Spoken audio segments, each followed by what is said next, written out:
লা ইলাহা ইল্লাল্লাহ, লা ইলাহা ইল্লাল্লাহ, লা ইলাহা ইল্লাল্লাহ মুহাম্মাদুর রাসূলুল্লাহ, লা ইলাহা ইল্লাল্লাহ মুহাম্মাদুর রাসূলুল্লাহ।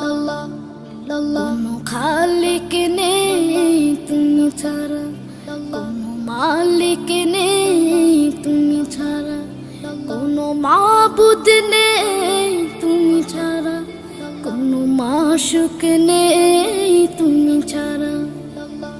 এই জীবন